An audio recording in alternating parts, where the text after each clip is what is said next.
সালটা 2022 20 জুলাই। এই 2022 20 জুলাই আমি যদি কলকাতায় না থাকতাম তাহলে হয়তো আমি জানতেই পারতাম না তৃণমূলের আসল রহস্যটা কি। আজকে এই জন্য এই অবস্থা। ইয়েস, আজকে সেটাই আমি আপনাদেরকে বলার চেষ্টা করব এবং এক্সপ্লেন করার চেষ্টা করব আজকের পুরো এই ভিডিওতে। বাস চ্যানেলে প্রথম হয়ে থাকলে চ্যানেলটা অবশ্যই সাবস্ক্রাইব করে দিন, আর ভিডিওটা ফেসবুক থেকে দেখে থাকলে অবিলম্বে ভিডিওটা শেয়ার করুন। দেখুন, আমরা কম বেশি সবাই জানি যে প্রতি বছর 21 জুলাই একটা তৃণমূলের বড় প্রোগ্রাম হয় ধর্মতলায়। আমরা কি করি, আমরা 19 তারিখে অলরেডি কলকাতায় হোটেল বুক করে দিই এবং 19 তারিখ সকালে বা 20 তারিখ সকালে আমরা কিন্তু কলকাতার উদ্দেশ্যে রওনা দিয়ে দিই। 21 জুলাই প্রোগ্রাম হওয়ার ঠিক আগে 20 জুলাই রাত্রি 8টা থেকে 9টার মধ্যে মমতা বন্দ্যোপাধ্যায় কিন্তু প্রতি বছরই ওই টাইমে ওই সময়ের মধ্যে একটু ভিজিট করে স্টেজে, প্রোগ্রামে মিটিং থাকে, অনেক নেতা মন্ত্রী রয়েছে সেই সময়, তাদের সঙ্গে অনেক মিটিং থাকে। তো সেই সন্ধ্যা নাগাদ কিন্তু উনি ভিজিট করে। সেই সময় 20 জুলাই 2022 আমরাও কিন্তু সেই সময় ওখানে উপস্থিত ছিলাম। সেখানে কিন্তু মমতা বন্দ্যোপাধ্যায়ও কিন্তু উপস্থিত ছিল, তাদের অনেক নেতা মন্ত্রী যারা রয়েছিল, কর্মীবৃন্দ যারা রয়েছিল, তারাও কিন্তু ওখানে উপস্থিত ছিল মিটিং, যেহেতু গতকাল 21 জুলাইয়ের মহা প্রোগ্রাম রয়েছে। তো কাজেই আমরা সমস্ত প্রোগ্রামটা ছিলাম, দেখলাম, অনেক কিছু ভিডিও করলাম, কাজ করলাম, আমরা আমাদের কাজ করলাম, তারা তাদের কাজ করলো। এবং যখন মমতা বন্দ্যোপাধ্যায় বেরিয়ে চলে যায় তখন প্রায় 9:30 নাগাদ রাত্রি। চলে যাওয়ার পর একটা তৃণমূলের খুব বড় একটা নেতা, পশ্চিমবঙ্গের অলিতে গলিতে তার এমন কোনো মানুষ যে সেই মানুষটাকে চেনে না, আমি তার নাম প্রকাশ্যে নিয়ে আসছি না, তিনি আমাকে এবং আমাদের আর একটা সাংবাদিক ছিল, আমি সেই কোন চ্যানেলের সেটাও আমি বলছি না, বাট আমাদের দুজনকে টার্গেট করে আমাদের দুজনকে তার গাড়ি করে নিয়ে যাই তার একটা 6 তলার বিল্ডিং কলকাতার মধ্যে, সেখানেই নিয়ে যায়। সেই যখন আমি ওই বিল্ডিংয়ের ভেতরে ঢুকলাম, মানে আলাদাই একটা লেভেলের একটা সিগারেট ধরালো, কথা হলো। যেহেতু ওনার সঙ্গে আমার এর আগে বর্ধমানে কয়েকবার দেখা হয়েছে, কথা হয়েছে, তো সেই সূত্রে কলকাতায় গিয়েও আমি তাকে ফোন করেছিলাম। উনি বললাম আমি স্টেজ আছি। সেই সময় অর্থাৎ 20 জুলাই আমরা দেখা করি রাত্রে। তো তিনি বলে চলো, যখন এসে যখন একবার ওখান থেকে ঘুরে আসি। তো ওখানে গিয়ে তিনি সিগারেট ধরিয়ে মানে এরকম ধরনের একটা বিরাট একটা নেতা একটা অ্যাটিটিউডি ভাব। তিনি আমাকে বলছে যে শাহরুখ, তৃণমূল দলটা কিভাবে চলে, কিসে চলছে তুমি জানো?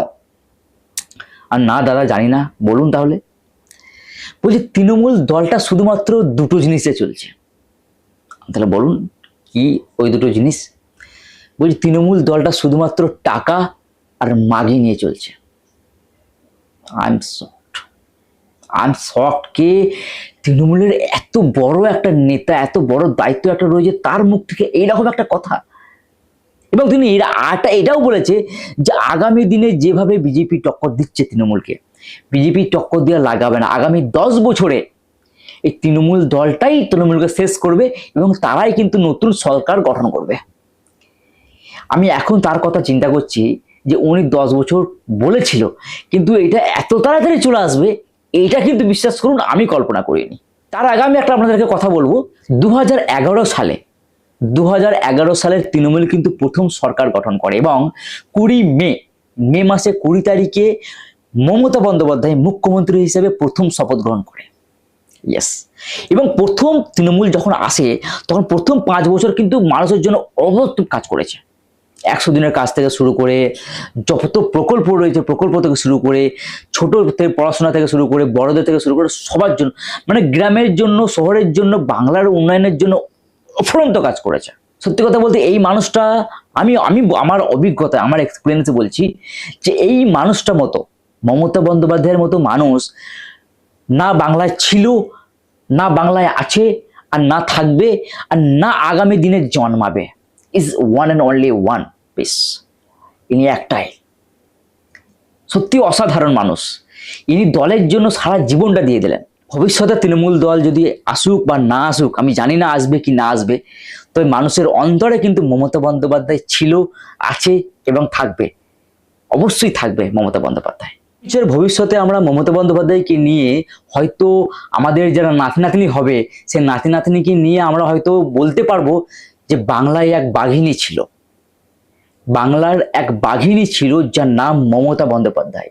এবং সেই মমতা বন্দ্যোপাধ্যায়কে হারানোর জন্য বলিউড থেকে শুরু করে, বলিউড থেকে সুপারস্টার থেকে শুরু করে, প্রধানমন্ত্রী থেকে শুরু করে, স্বরাষ্ট্রমন্ত্রী থেকে শুরু করে গোটা দেশ পিছনে পড়ে গেছিল একমাত্র এই মহিলাটাকে, একটা মহিলাটাকে হারানোর জন্য। কিন্তু 15 বছরেও পারিনি, তারপরে পেরেছি। এবং এই মানুষটা করে দেখিয়েছে। 3বার মুখ্যমন্ত্রী একটা রাজ্যের, 2বার রেলমন্ত্রী। এটা কিন্তু শুধু তৃণমূল দলের ক্ষেত্রে নয়, এটা পুরো আমাদের বাংলার একটা গর্ব যে আমাদের বাঙালি একটা মহিলা হয়ে করে দেখিয়েছে। যাই হোক, কিন্তু আজকে এই দলটার ক্ষতি, এই দলটার অবনতি এই দলের মানুষেরাই।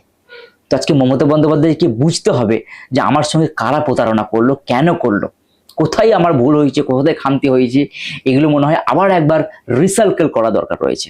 কিন্তু এই দলের অবনতিটা তখন থেকে শুরু হলো যখন উনি অভিষেক বন্দ্যোপাধ্যায়কে দলে নিয়ে আনলেন। যদিও অভিষেক বন্দ্যোপাধ্যায় কিন্তু 2011 সাল থেকে রানিংয়ে ছিলেন, 2011 সালেও কিন্তু তিনি সংসদ হিসেবে ছিলেন, অ্যাজ এ তৃণমূলের হেডলাইন হিসাবে, মুখপাত্র হিসেবে যখন অভিষেক বন্দ্যোপাধ্যায়কে ইনভলভ করলো, তখন কিন্তু তৃণমূল থেকে ভাগন শুরু হলো, অভিমান শুরু হলো। দলের মধ্যে যেসব বড় বড় নেতা মন্ত্রী রয়েছে তাদের মধ্যে একটা অভিমান শুরু হলো। তখন থেকেই শুরু হলো কিন্তু কাটমানি, একে অপরের দুশ্মন, গ্রামে গ্রামে গোষ্ঠীদ্বন্দ্ব, শহরে গোষ্ঠীদ্বন্দ্ব, চারিদিকে টাকার পাহাড়।